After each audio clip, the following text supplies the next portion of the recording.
ان ربکم حیی کریم، تمہارا رب بہت ہی حیا والا ہے، وکریم اور بہت کرم والا ہے، یستحیی اس کو شرم آتی ہے، اس کو حیا آتی ہے، اذا رفع الرجل یدیہ کہ جب ایک بندہ اپنے ہاتھوں کو اس کی بارگاہ میں اٹھاتا ہے، ان یردہما صفرا کہ ان کو وہ خالی لٹا دے، یعنی اللہ تعالیٰ کو اس بات سے شرم آتی ہے کہ میرے بندے نے اپنے ہاتھ میرے سامنے اٹھائے ہیں، امید کے ساتھ ہاتھ اٹھائے ہیں، تو میں ان کو خالی واپس لوٹا دوں۔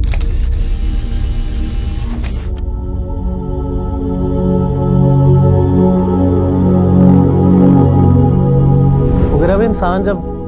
ایک خاص دعا کرتا ہے اپنے لیے جس کی وہ کوشش بھی کر رہا ہوتا ہے، اللہ سبحانہ و تعالیٰ سے وہ ایک امید بھی کرتا ہے کہ میری یہ دعا بڑی جلدی قبول ہو جائے گی، لیکن کبھی کبھی ڈیلے ہو جاتا ہے اور دعا قبول نہیں ہوتی، تو انسان ایک ٹائم آتا ہے کہ مایوسی کی طرف جاتا ہے، اور ایسی مایوسی کی طرف جاتا ہے کہ اس کو ڈپریشن ہونے لگ جاتا ہے، اللہ سبحانہ و تعالیٰ سے مایوس ہونے لگ جاتا ہے۔ تو مغیرہ بھائی اس مایوسی سے کیسے نکلا جائے؟ ٹی وی بھائی، ہمیں ہمارے دین نے دعا کے بہت سے آداب سکھائے ہیں، اور میں آپ کے اس سوال کے جواب میں دو آداب کا ذکر کروں گا۔ پہلا ادب وہ یہ ہے کہ جب بھی انسان اللہ تعالیٰ سے دعا مانگے تو اس کے دل میں یہ یقین ہونا چاہیے کہ میرا رب مجھے اس دعا کا جواب دے گا۔ ادعوا اللہ وانتم موقنون بالاجابہ، کہ تم اللہ تعالیٰ سے اس طرح دعا مانگو کہ تمہارے دل میں یہ یقین ہو کہ میرا رب مجھے اس کا جواب دے گا۔ اور ایک بڑی خوبصورت حدیث مجھے بڑی انسپائر کرتی ہے، وہ یہ ہے کہ نبی صلی اللہ علیہ وآلہ وسلم نے فرمایا، ان ربکم حیی کریم، تمہارا رب بہت ہی حیا والا ہے، سبحان اللہ، وکریم اور بہت کرم والا ہے، یستحیی اس کو شرم آتی ہے، اس کو حیا آتی ہے، اذا رفع الرجل یدیہ کہ جب ایک بندہ اپنے ہاتھوں کو اس کی بارگاہ میں اٹھاتا ہے، ان یردہما صفرا کہ ان کو وہ خالی لٹا دے۔ دوسرا ادب ربی بھائی جو میں سمجھتا ہوں کہ ہم عام طور پہ بھول جاتے ہیں وہ یہ ہے کہ دعا مانگتے ہوئے جہاں پہ ہمارا بھرپور یقین ہونا چاہیے کہ ہمارا رب جواب دے گا، وہاں پر ہمیں اللہ تعالیٰ سے حسن ظن بھی ہونا چاہیے، یعنی دعا کو بغیر حسن ظن کے مانگنا، یہ دعا جو ہے رائے گاں ہو جاتی ہے۔ یہ حسن ظن کا مطلب کیا ہے؟ یعنی اللہ کے بارے میں حسن ظن رکھنا، اس کا مطلب کیا؟ میں آپ کو سیدنا زکریا علیہ السلام کی مثال قرآن مجید سے دیتا ہوں۔ سورہ مریم کے اندر اللہ تعالیٰ نے حضرت زکریا علیہ السلام کی دعا مانگنے کی ایک پوری منظر کشی کی ہے، بڑے خوبصورت الفاظ ہیں۔ اللہ تعالیٰ فرماتے ہیں، قال رب انی وہن العظم منی واشتعل الرأس شیبا، حضرت زکریا کہتے ہیں کہ اے میرے رب، میری ہڈیاں کمزور ہو گئیں،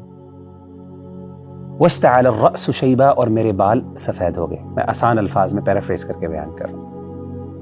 ولم اکن بدعائک رب شقیا، لیکن اس کے باوجود اے اللہ کبھی بھی جب بھی میں نے تم سے دعا مانگی، یعنی اے اللہ میں نے جب بھی تجھ سے دعا مانگی ہے کبھی بھی میں تیری دعا سے مایوس نہیں ہوا، نامراد نہیں ہوا۔ اچھا، یہ دعا تو اللہ تعالیٰ سے مانگی بڑے خوبصورت انداز میں، یعنی عاجزی اور انکساری دیکھیں، لیکن اس کے ساتھ ساتھ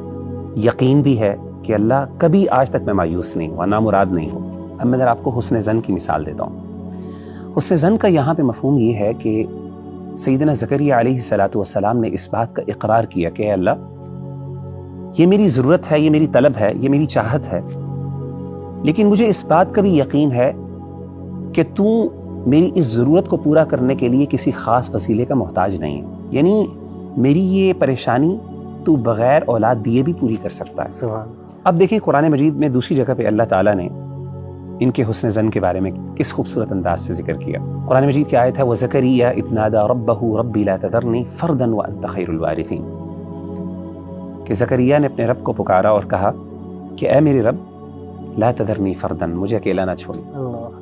وَأَنْتَ خَيْرُ الْوَارِثِينَ اور تو بہترین نگہبان ہے، وارث ہے۔ یعنی یہاں پہ اولاد نہیں مانگی، اپنی ضرورت کا، اپنی طلب کو پیش کیا کہ اللہ میرا اصل مسئلہ یہ ہے کہ مجھے اس بات کا ڈر ہے کہ میرے بعد کیا ہوگا، جو انسان کو سب سے زیادہ خوف ہوتا ہے کہ جب میں اس دنیا سے رخصت ہو جاؤں گا تو میرے گھر والوں کا کیا ہوگا، میری بیوی کا کیا ہوگا، میرے والدین کا کیا ہوگا، لیکن ساتھ اس بات کا اقرار کر دیا اللہ تو بہترین وارث ہے۔ کیا مطلب ہے؟ سب سے بہترین نگہبان تو ہے، یعنی ضروری نہیں ہے کہ مجھے اولاد ملے، لیکن یہ پتہ ہے اس بات کا کہ تو میری ضرورت کو پورا کر سکتا ہے، کیونکہ تجھ سے بہتر نگہبان کوئی ہو نہیں سکتا، میری اولاد سے بھی بڑھ کر تو میرا نگہبان ہے، میرے گھر والوں کا نگہبان۔ تو ان آیات پر سبحان اللہ میں کبھی غور کرتا ہوں نا تو مجھے اس بات کا احساس ہوتا ہے کہ آج کل ہمارے ہاں بہت بڑا مسئلہ یہ ہے، جب ہم اللہ سے دعا مانگتے ہیں تو بعض اوقات تو ہمیں یقین ہی نہیں ہوتا کہ ہمارا رب جواب دے گا، اور بالفرض اگر یقین ہو بھی جائے تو اس کے باوجود بعض اوقات ہم اللہ کے بارے میں حسن ظن نہیں رکھ پاتے. ہم سمجھتے ہیں کہ شاید میرا مسئلہ تبھی حل ہو سکتا ہے جب یہ خاص چیز مجھے مل جائے. ہمارے انبیاء نے اور ہمارے جو رسول تھے انہوں نے اپنی زندگی سے اس بات کو واضح کیا کہ اللہ ان چیزوں کا محتاج نہیں ہے.